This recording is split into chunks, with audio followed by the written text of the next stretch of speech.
Hi scholars, hi parent. Today we are taking topic future continuous tense. अर्थात इसका हिंदी में meaning क्या होता है? भविष्य काल में हो रही गतिविधियां, यानी कि जो भविष्य काल में होने वाली है और जो कंटिन्यूशन में होने वाली है उसे कहा जाता है फ्यूचर कंटिन्यूस टेंस। इसमें भी कुछ फॉर्मूलेज है as per the affirmative, negative और इंट्रोगेटिव, क्योंकि मैंने ये सबको विभाजित करके रखा हूं। तो हम लोग पहले अफर्मेटिव से देखते हैं। अफर्मेटिव में कुछ नहीं, जैसा सिंपल जो हम लोगों ने फॉर्मूला पहले भी लर्न किया है सेम वैसी है। विल शॉल लगाओ, subject plus will shall plus be plus V1 plus ING, V1 plus ING. Example के थ्रू देखते हैं इसे।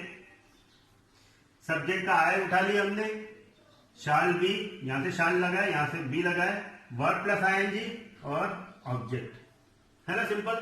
कोई समझाने की जरूरत है? नहीं है, क्योंकि हमने ये ही पहले इतनी बार देख चुके हैं, इसलिए इसे अब उतनी समझाने की जरूरत नहीं है।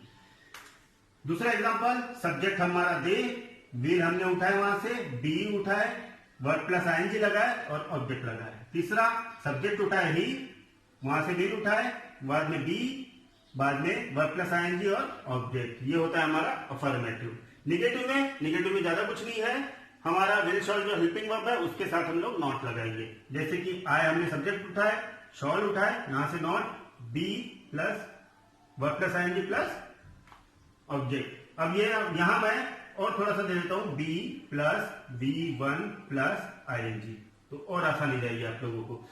देखो दूसरा एग्जांपल देखो, शी हमने सब्जेक्ट उठा लिए, यहां भी और दे देता हूं, सब्जेक्ट प्लस सब्जेक्ट उठाए, विल उठाए, यहां से नॉट उठाए, बी उठाए, वर्ब प्लस आईएनजी लगाए और उसके बाद में ऑब्जेक्ट, तीसरे में देखते हैं, द काउ हमने सब्जेक्ट उठाए, विल लगाए, फिर नॉट लगाए, फिर बी उठाए प्लस वर्ब प्लस आईएनजी, उसके बाद ऑब्जेक्ट। है ना सिंपल? अब आसानी से आप लोगों को समझ में आ रहा होगा, है ना, क्योंकि इतने सारे बार हो चुका है और वही पैटर्न, वही फॉर्मेट। जैसा कि बोला जाता है ना कि कोई जगह पर ज्यादा मार करने से वहां निशान बन जाता है ना। जैसा पत्थरों में जब हम लोग कुएं से पानी खींचते हैं बाल्टी से, रस्सी से, तो रस्सियों का जहां से घर्षण होता है वहां वो निशान पड़ जाते हैं कुएं के भी पत्थर पे। तो हम लोग भी वैसे ही कर रहे हैं, सेम पैटर्न, सेम चीज रख रहे हैं ताकि आप लोगों को आसानी से समझ में आए। तो मुझे नहीं लगता कि यहाँ आप लोगों को कुछ समझ में नहीं आ रहा होगा, क्योंकि अभी तक के जो हमने पैटर्न लिए हैं उस हिसाब से ही है, तो बड़े आसानी से समझ में आ रहा होगा, इसलिए उसे ज्यादा समझाने की जरूरत नहीं पड़ रही है। तो ये हो गया हमारा अफर्मेटिव, ये हो गया निगेटिव। इंट्रोगेटिव में कैसे? Rule number 1, will shall plus subject plus be plus V1 plus ING. यानी कि पहले इंट्रोगेटिव में हम लोग क्या कर रहे हैं, जो वर्बल क्वेश्चन बोलते हैं ना हम लोग, तो उसमें कैसा करेंगे। अब हमें अगर एक सेंटेंस बनाना है, मैंने विल उठाया, फिर सब्जेक्ट उठाया, फिर बी लगाया, फिर V1 प्लस आईएनजी लगाया और फिर ऑब्जेक्ट लगा के क्वेश्चन मार्क दे दिया। यानी कि ये हो गया हमारा वर्बल क्वेश्चन। सेकंड चीज, WH टाइप में क्या होता है, when, why, what, where plus shall will plus subject plus be plus V1 plus ING.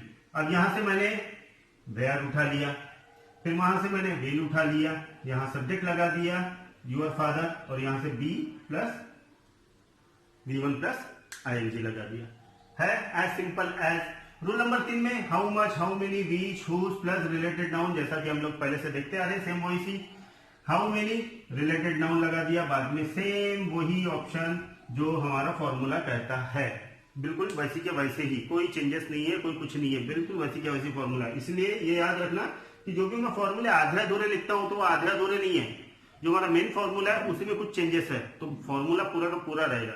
अपने बुक में पूरा का पूरा फॉर्मूला लिखिए, कुछ चेंजेस जो रहेंगे उसमें वो चीज चेंज करते जाइए एज पर द एग्जांपल। ये जो एग्जांपल है देखिए, अब यहाँ how much plus related noun लिखा हूं मैंने, है ना, यानी how much, how many, which, whose plus related noun. तो यहाँ क्या हो गया, हाउ मेनी उठा लिया और ये बॉयज, यानी यहाँ तक का खत्म हो गया।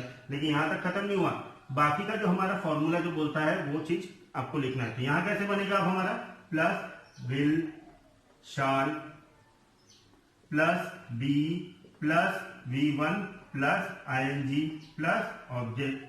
ये अंडरस्टूड वाली चीज है, ये अंडरस्टूड वाली चीज है, इसीलिए इसे हमेशा लिखते चलिए ताकि आप लोगों को आसानी से समझ में आ सके।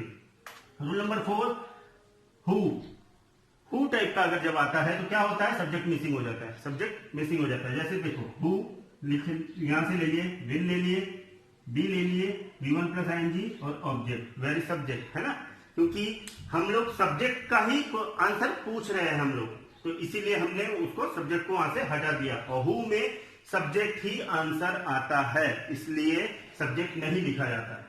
रूल नंबर 5 है इंट्रोगेटिव नेगेटिव सेंटेंस बिल्कुल वैसे बनता है जैसे इंट्रोगेटिव पॉजिटिव सेंटेंस बनता है। सिर्फ क्या होता है, सब्जेक्ट के बाद नॉट लगता है, उसके बाद बी लगता है। देखिए कैसे,